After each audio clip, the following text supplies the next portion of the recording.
Hello, it's Lexi at Cozy Tea Cafe over on Bookstagram, and today I'm going to be summarizing Heat of the Everflame by Penn Cole, which is book 3 in the Kindred's Curse saga. Book 4, the final book, comes out later this year in, I believe, September? If you're not familiar with my videos, this will be full of spoilers from the beginning to the end, so if you have not read Heat of the Everflame and you plan on doing so, don't continue watching. So we start off in book 3 with DM waking up and being force-fed flame root tea by the Guardians, and they're disappointed that Orly never told them her daughter was half-descended, and DM insists she didn't know either. Vance arrives and says his debt to her and Orly is repaid for sparing her on the island, and DM learns she's an Arboros and that Orly was the true leader of the Lumnos Guardians. Cordelia, the leader of the Arboros Guardians, explains Orly called the Guardians before the king died to plan their attack on Korea and had help sneaking onto the island, presumably from Luther. Vance reveals Orly is imprisoned in Fortos and awaiting execution after she was captured trying to save DM. Cordelia says they already have a rescue plan and will use both Correal and DM as a bargaining chip since the other crowns need both of those things to complete their rights. DM is chained to a tree next to the captured Queen of Arboros, then the Guardians drag the Queen away. DM snaps her chains, but is knocked unconscious before she can escape and wakes up with even more chains. Brack visits and tells DM that Henry survived the attack, and she learns that Henry knew Vance planned to capture her. He explains that the bombs didn't destroy the temple, so the Guardians seized control of the island instead. Brack asks about the Heartstone, and DM lies and says she knows nothing, but he says it cracked during the attack, but DM knows that it was really her blood that cracked it. She notices that the food Brack brought is laced with flame root powder, so she pretends to eat it before dumping it. Vance arrives and forcibly takes vials of DM's blood so he can pass the palace blood locks, but Cordelia reminds him DM is her prisoner, not his. Alarm bells ring and DM hears Sarai approaching with Luther.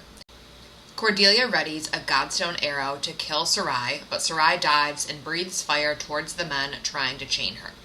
DM yells for everyone to flee before Sarai kills them, and Vance waits until the last minute to flee and his arm is badly burned. The Guardians fire the Godstone arrow and DM burns it away with the scrap of magic she's recovered, and she realizes Luther has no magic in Arboros. When the Guardians ready another arrow, DM orders Sarai to take Luther and leave, so they both survive. DM wakes up to Cordelia forcing more flame root water down her throat and says 8 Guardians died and 20 were wounded. She learns that Luther and Sarai escaped unharmed, and she has a sort of heart-to-heart with Cordelia and explains that there are some good descended and she doesn't want any of her people harmed, and Cordelia says she'll think about letting her go home. Brack relieves DM's guards of their duty and helps her escape to a boat where Cordelia is waiting. Cordelia says the prison refused to trade DM for Orly and agrees that DM is needed in Lumnos because Vance is returning, and she worries about what he'll do because he's impulsive. DM struggles to sail the boat, and the wind seems to push her back towards Arboros. After the boat tips, she returns to the shore and hears Guardians looking for her. She covers herself in a cloak and sneaks back into camp to steal a horse. While she's hiding in a tent, she overhears Luther talking to Cordelia. Then Taryn grabs her and says Alix is waiting in the trees, and they can all free Luther together. DM sets off a bomb to distract the Guardians, and Cordelia sees her. Then DM frees Luther, but they're all cornered. DM accidentally kills a guard who is about to kill Luther, which is the first mortal she's ever intentionally killed. As they escape, Taryn lights another bomb that destroys the camp, and then they all hide inside of a hollow tree for the night. Alix commends DM for always insisting on sparing mortal lives and thanks her for showing them how mortals live in Lumnos. She suggests integrating the Mortal Royal Guard into both Mortal City and Lumnos City so more mortals can stay within the realm instead of being shipped off to other realms, and also the Descended can see them serving in positions of power. The next morning, Luther admits he knew Orly led the Guardians after he brought her an injured half-descended child years ago, and she offered to help him get these children out of Lumnos. Luther trusted her enough to let her move around the palace unguarded, but she ended up spying on him and discovered he was half-mortal, then threatened to expose him if he got in her way, and he agreed with her mission because the Guardians weren't violent under her leadership. The king was too sick to attend the Forging Day rite, so orally convinced Luther to take her to Carril to gather a rare plant and promised to return on Coronation Day, but he had no idea about the flame root or the planned attack. Diem admits her involvement with the Guardians caused the armory attack, but Luther says he already knew. Diem remembers Vance stole her blood to access the palace bloodlocks, but Luther says her blood will only work if it was given willingly. When they leave, Diem learns that the attack on Carril and the capture of both her and the Queen of Arboros have been kept a secret, and Amarian soldiers have been sent to every realm to discourage violence. Luther says he saw Henry loading flame root onto a boat after the attack, but Henry refused to tell him where Diem was being taken, so Luther returned the mortals to Lumnos. He also admits he found Diem by using the enchanted compass Miros gave her at the Ascension Ball because it leads to the heart's greatest desire. Then they see Terran being escorted by Guardians. Vance orders the Guardians to gut Terran, and Diem offers to surrender to save him. Vance mentions her work with the Guardians, and Terran looks betrayed. Then a Guardian stabs Terran with a Godstone spear, and a fight breaks out. Alix turns invisible and sneaks Diem away while Luther rescues Terran. They cross into Igneos, and the Guardians can't follow because mortals are forbidden, but one Guardian attempts to cross the border and bursts into flames. Diem remembers from her healer notes that there is no cure for Godstone, but small Godstone wounds may heal slowly, and larger ones are almost always fatal. Diem lies and assures Terran he'll survive, but Luther confronts her because he knows Godstone wounds are almost always fatal. The Guardians are still camped at the Arboros border, and their water is running low, so they continue through Igneos. Diem checks Terran's wound and sees black veins spreading from the wound. They reach the remains of Igneos' mortal city, and Alix explains that Igneos used to be the most welcoming realm until the Blood War.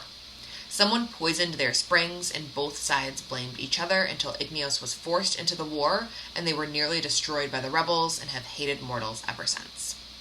Terran confronts Diem about being a Guardian and storms off after she and Luther both confirm their own involvement. They hear the King of Igneos on his Gryvern searching for Diem, and he calls out that his magic senses she's in his realm, but he says she feels different than other crowns. He punches his Gryvern Tybalt, then Tybalt sees Diem in her hiding place. The king sets the city on fire and tells his soldiers that Tybalt believes they've fled into the dunes, and they all leave. Diem finds Luther and Terran in a cellar, and they decide to go to Umbros. That night, Diem secretly sneaks back into Arboros for food and herbs, and Luther is mad when he finds out. Diem chops herbs for Terran's poultice and accidentally cuts her hand and gets some blood in the mixture. The next day, Terran's wound looks significantly better. Diem feels like she's burning up, and when she applies more salve on Terran, it bubbles with heat coming from her, and everyone wonders if she's been poisoned. They reach the Umbros border and talk their way past the guards, and Diem gets hotter and hears a voice in her head telling her to burn. Luther notices her eyes and hands are glowing, then she bursts into flames. The King of Igneos arrives on Tybalt, and Diem sends Terran and Alix into Umbros, but Luther refuses to leave. The king asks how she's using his magic, and says the crowns want her for questioning. Diem and Luther fight him and his guards, and Luther tells her to cross the border without him, but then the king throws a Fortosian dagger at Luther's heart, and Diem jumps in front of it and is stabbed through her chest. Luther somehow regains his magic and impales the guards with shadows, while the king hides behind Tybalt. Luther is about to kill the king, but Diem realizes Tybalt would be forced to kill Luther in retaliation, so she stops him and tells Tybalt to take the king away. As Diem is dying from the stab wound, she tells Luther to trust her and attack her with his magic. When he attacks, Diem feels her godhood awaken and she absorbs the power, and Terran and Alix return and carry Diem across the Umbros border. Diem is overwhelmed by Umbros because of the constant noise that seems to infiltrate her mind, and she answers something Luther says in his mind, but they're interrupted before they can talk about it. They all follow the symbol of Luther's contact, the Jaguar, and make their way through the city. They arrive at an inn filled with Lumnos descended and half-mortal children, and Luther tells them that the new queen will welcome them home with open arms if they ever choose to come back. When they're guided to a room, Diem and Luther realize they're trapped behind a magical shield. Luther has a theory that Diem absorbs the magic of anyone who attacks her, and he tells her to absorb the power of the shield, and it shatters. She tells Luther that the Umbros Queen called her Daughter of the Forgotten and warned her to stop taking flame root, and she wants to talk to the Queen, but Luther refuses, and he's clearly hiding something.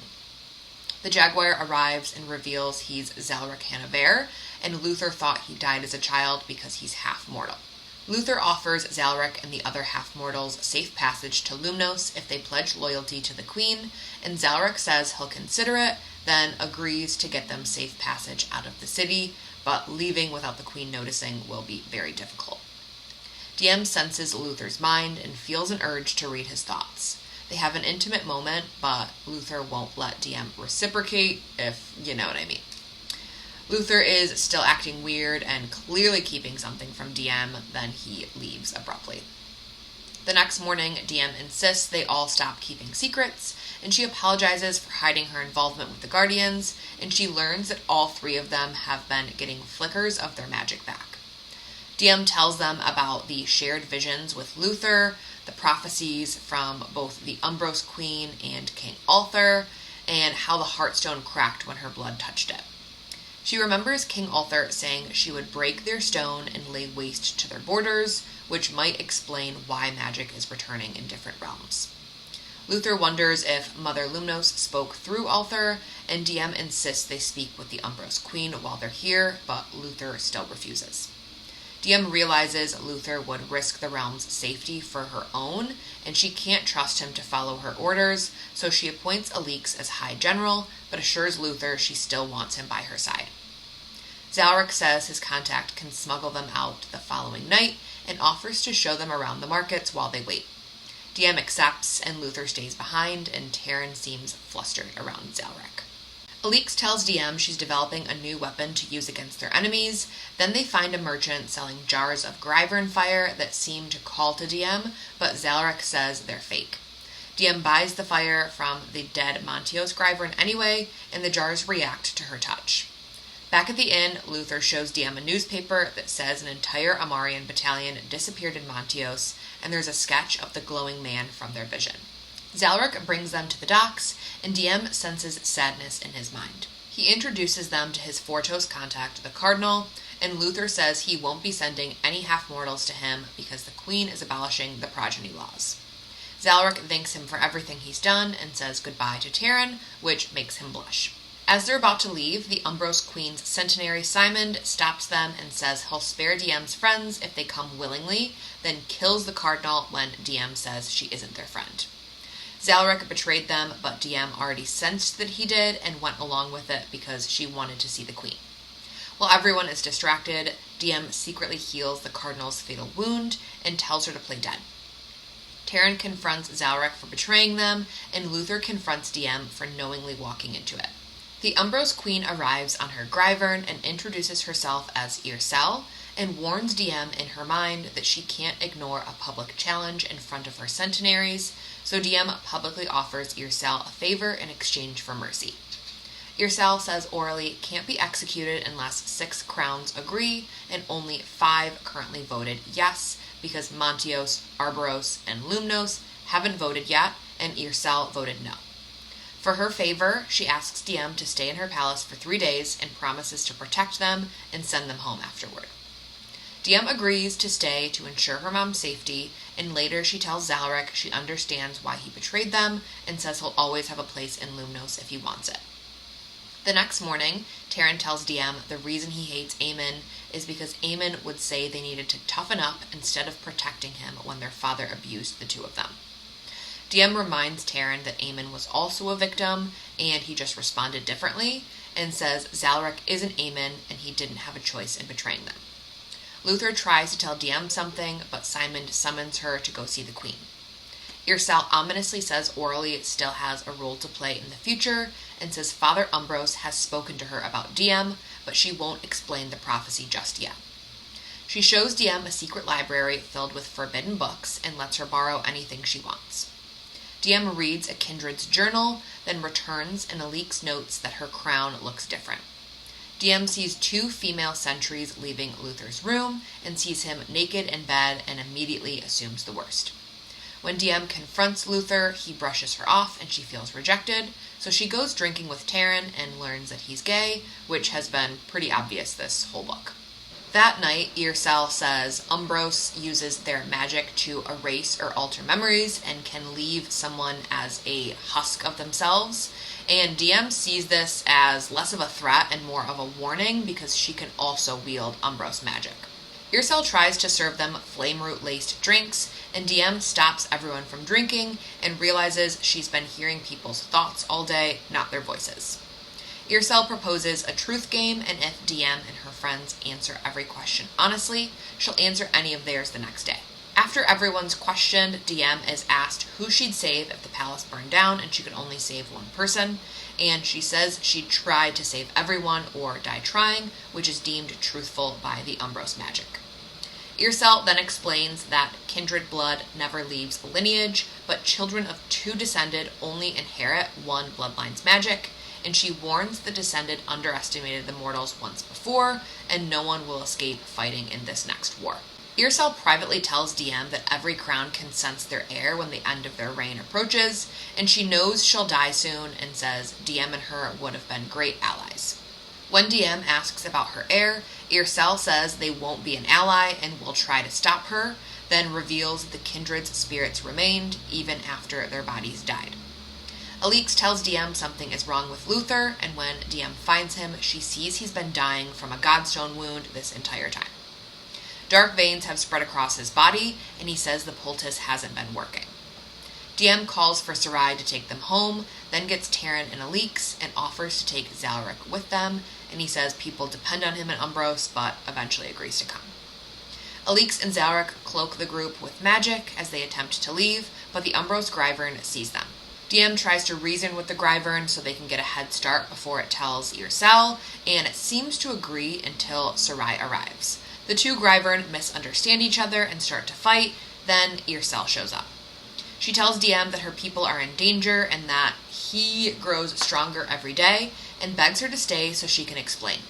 Earcell's sentries try to force DM into submission with mind magic, and DM creates an ice shield against the Gryvern fire. Earcell begs her to stop and says she'll regret leaving before learning what she is, but DM jumps from the palace balcony to escape.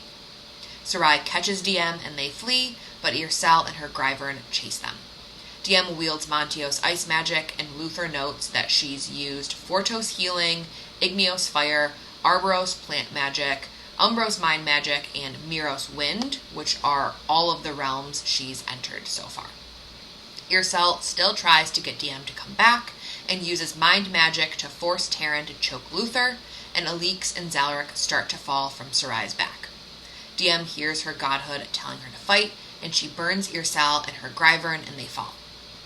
They arrive in Lumnos with Luther unconscious, and DM's Fortos healing magic can't remove the Godstone poison, so Sarai brings Mora to the palace.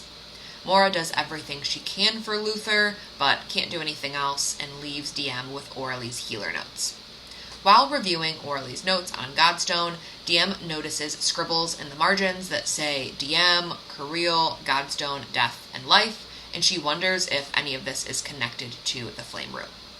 On her way back to Luther, she runs into Aemon and tells him to make peace with Taryn before it's too late, and she finally confronts him about killing the mortal boy, and he seems sad and says it was an accident. DM cries by the statue of Lumnos in Luther's room and begs her not to take him, then cuts her hand as an offering and sees black blood start to come out of the statue's eyes.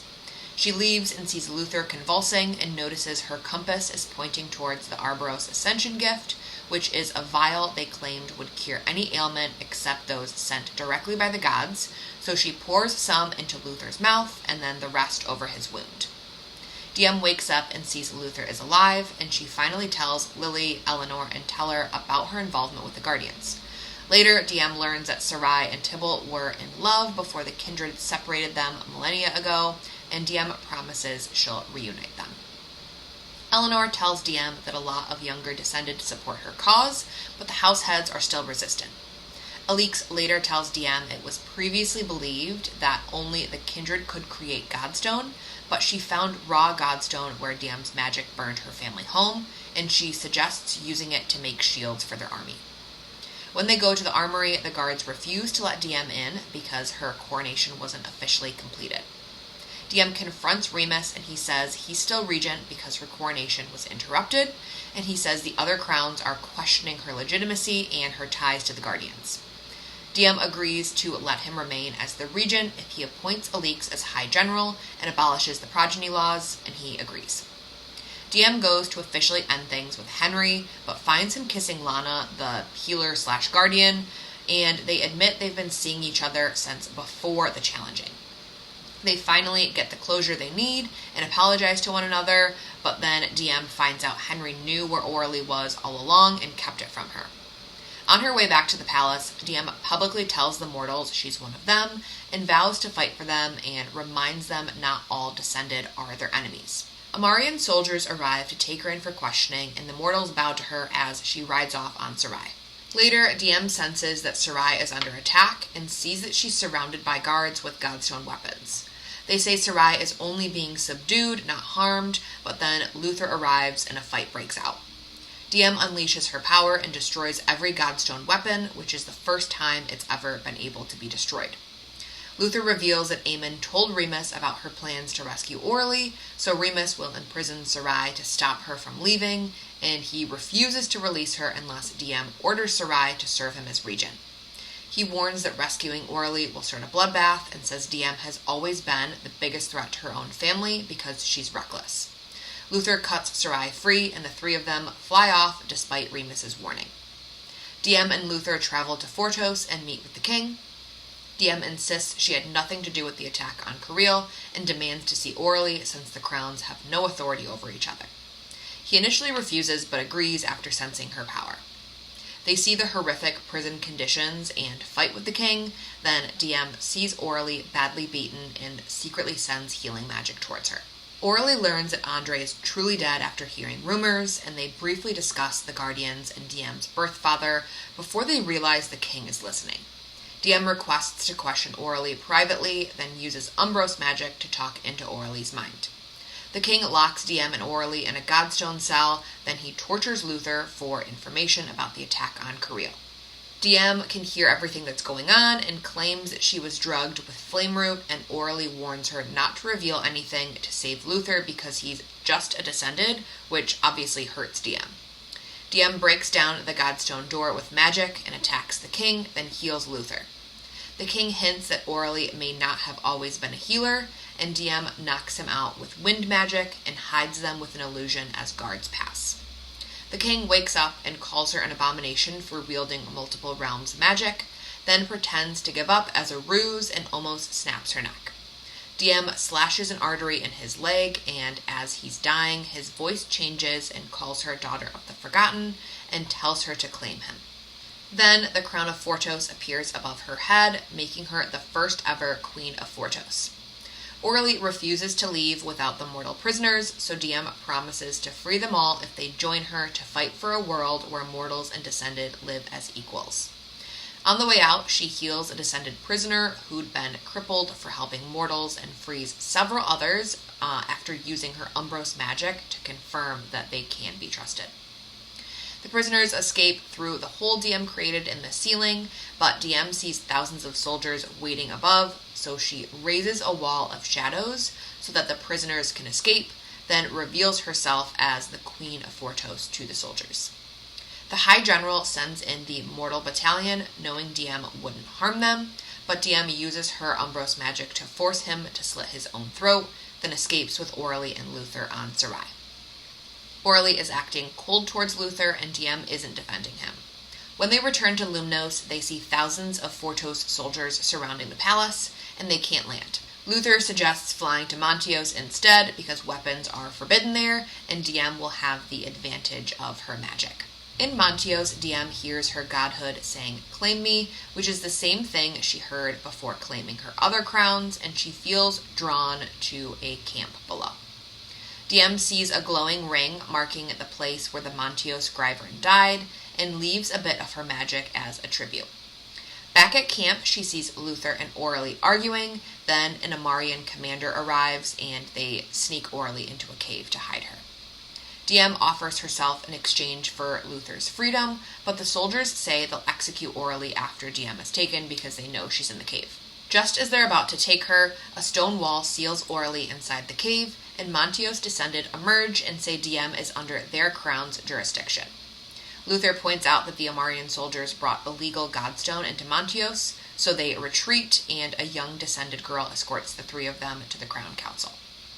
Diem meets the crown council alone, and Hepta, the council elder, explains that Montios is ruled by elected councilors, and the crown is merely just a member of the council. Diem admits she worked with the Guardians but never fully agreed with their methods, and confesses to killing the Fortos king in self-defense. Hepta reveals that descended have recently been found tortured and murdered with a 10-pointed star carved into their bodies, and an entire fishing village in Miros were all found killed with the same symbol, but the children had vanished. 3 days prior, Umbros was attacked, and Diem feels guilty for leaving them. Then she asks why their crown brought her here, and Hepta says she is their crown. Diem denies it, but admits Montios has been calling to her, and Hepta says only the crown can enter the enchanted gravesite of the Gryvern Raimari, and says the late king hinted that his heir would be unlike any other, and he died in the attack on Kirill. Diem realizes that this is why her crown changed after the coronation, and she reaches into the forging magic and sees the glowing man from her visions. He tells her to come find him and threatens to kill her if she spies on him again. Diem comes to, and she has the same 10-pointed star on her neck where he grabbed her, and the council says she has to travel to the Forgotten Lands to find him. Diem reads a letter from the late king with a message from the Blessed Mother that says 11 must fall for one to rise. Remember her sister's words and beware her brother's wrath, which is presumably referencing the other kindred. The next day, Diem, Luther, and Orly enter the Forgotten Lands, and Orly reveals she killed Diem's birth father with a godstone sword after he tried to attack Diem as a baby. When they reach a Guardian camp, Diem fires a magical arrow at the glowing man, but he absorbs it, and Orly is stunned as he reveals himself as Diem's father. They flee, and Diem demands answers from Orly, and she explains that she was a spy for the army before she turned sides and spied for the Guardians instead. During a year-long mission on Kirill, she found a man named Ophiuchi imprisoned under the temple for helping the rebels. She got the door open, but she couldn't remove his godstone chains, so she brought him food and eventually fell in love with him. She became pregnant, and he became increasingly more possessive and obsessed with overthrowing the descendant. After Diem was born, he seemed like himself again, until Orly caught him trying to stab Diem so he could use her blood to break the Heartstone curse, and that's when Orly thought she had killed him. They argue over all of the secrets they've kept, and Diem storms off and finds Luther, and they have an intimate moment together. Orly finds them and accuses Luther of seducing Diem to spite her and to get closer to the throne, and Diem finally admits she loves Luther and lashes out at Orly for abandoning their family for the Guardians while Luther stayed by her side. Orly apologizes and agrees to give Luther a chance, and they all promise to be honest with each other moving forward. They camp before heading to Sophos and spend the night sharing stories. Orly reveals that the Arboros Queen is half mortal, and she has secretly aided the Guardians for years, and she suspects she staged her own kidnapping to appear innocent to the other crowns. When they reach Sophos, Orly leaves with the Guardians, and Diem promises they'll bring her home once it's safe. In Sophos, Diem is overwhelmed by the realm's spark and thought magic, and is debilitated for 2 days. She and Luther explore the ruins of an old mortal temple, and Diem recalls reading that Montios feared their youngest sibling, but Luther points out that Montios was the youngest kindred. The Sophos crown Doriel finds them and brings them to the library. Diem asks to complete her coronation and says that she can make a deal with the Guardians to allow them to enter Kirill, and Doriel questions her legitimacy because of her eyes and the broken Heartstone. Diem explains everything that's happened, including Ophiuchi, and offers a bonded bargain to kill him in exchange for pardons for herself and Orly. Doriel says they'll need time to consider it, but invites Diem to search the archives. A mortal boy named Stuart escorts Diem and Luther there, but Diem sees Teller, and he says he's accepted an invitation to study in Sophos. Teller says Remus suggested he come, but he made the final decision because he was stuck in the palace and believes Lily deserves someone with an immortal lifespan. He's mad that DM never told him about the opportunity, and DM says she was trying to protect him because mortals disappear in Sophos. He explains that the disappearances are staged to protect the mortal scholars and their families from thieves because they're paid so well, and promises that their loved ones know that they're actually alive. They make up, but Teller insists on staying. Then DM senses Ophiuchi nearby and sends Teller away with Perth. Doriel sees Ophiuchi approaching on an unfamiliar Gryvern and says the stories of the Lost Realm are true. A battle breaks out and the mortal guardians attack the Descended, but they leave DM alone when they see the 10-pointed star on her neck, and they all have the same symbol on them. Stuart brings DM the Godstone sword from her visions out of the archives, and Ophiuchi's Gryvern grabs Doriel and impales them with its claws, but DM guts the Gryvern as it swoops down and she heals Doriel. Ophiuchi tells DM she'll be spared because she freed him, then Doriel and their Gryvern attack him and he chases them on his own Gryvern. DM uses Umbros magic to command the mortal guardians to leave and orders the Sophos soldiers to stop fighting them.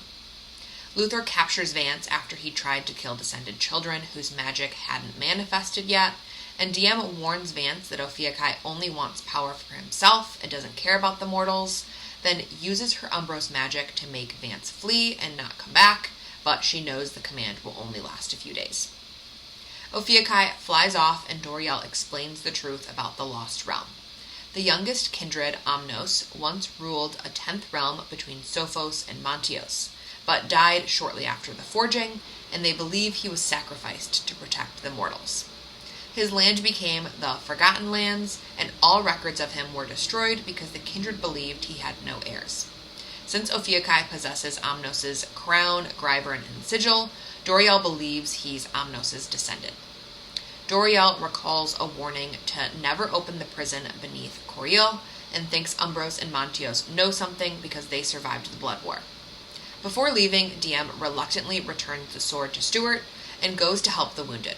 With her new Sophos magic, she remembers accidentally mixing her blood into Terran's poultice and repeats the process and gives the salve to the healers. When they're alone, DM and Luther show each other their own perspective of the battle using Umbros magic, and Luther washes DM's hair and they have an intimate moment. Luther surprises DM with a private trip to the library, and by using her Sophos magic, she can look at tons of books to read later on in her mind. Luther shows her a collection of mortal books about the Everflame that were banned by the First Crowns, and they finally sleep together. The next day, guards escort DM to a ship where Doriel is waiting. Doriel asks DM to seal her promise to kill Ophiuchi with a bonded bargain, and DM notices Doriel's blade looks like her father's murder weapon, and Doriel says it was King Ulther's coronation gift. When DM asks if they've been to Lumnos recently, they say no, and her magic confirms it's true. At Coriel, DM requests a full pardon for her and Orally, and Doriel confirms DM had no role in the attack and is the only one capable of killing Ophiuchi. Sophos and Miros vote in her favor, but Arboros, Phanos, and Igneos vote against, and she still needs one extra vote. Earself finally arrives and is furious that DM abandoned Umbros before the attack that killed her people, and reveals DM holds 3 crowns and it seems like she's not going to vote in her favor. Doriel announces DM will be imprisoned since she lacks the votes, which would make it impossible for her to fulfill the bonded bargain if someone else kills Ophiuchi first. The Guardians realize they've been tricked and start to attack, but Earcell finally casts her vote in DM's favor and tells DM to take the Rosebane, use her key, and heed her warning about her heir, right as Igneos kills her with a Godstone dagger and DM inherits the Umbros crown.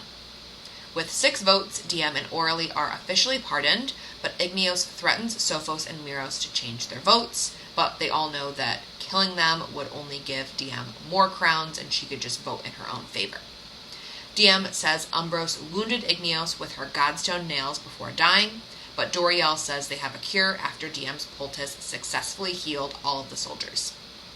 Doriel reveals they have Teller on the island, so DM agrees to help cast a new forging spell that binds her to Kirill until Ophiuchi is dead and her magic is gone, and it also bans anyone other than a crown from stepping foot onto the island. The spell is completed, and DM sees Teller, Luther, and Perth running towards her, and she screams for them to leave before sunset, or else they'll die. Sarai rescues the three of them, but Perth falls back onto the island when Teller lets go of him to grab Luther instead. Perth salutes DM as the sun sets and he dies. Then Igneos sneaks up and stabs DM through the heart with a Godstone sword. So that is where book 3 ends. Again, book 4, the final book in this saga, comes out in September. And if there are any other books you'd like me to summarize, please just leave a comment and I will do my best. And as always, thank you for watching.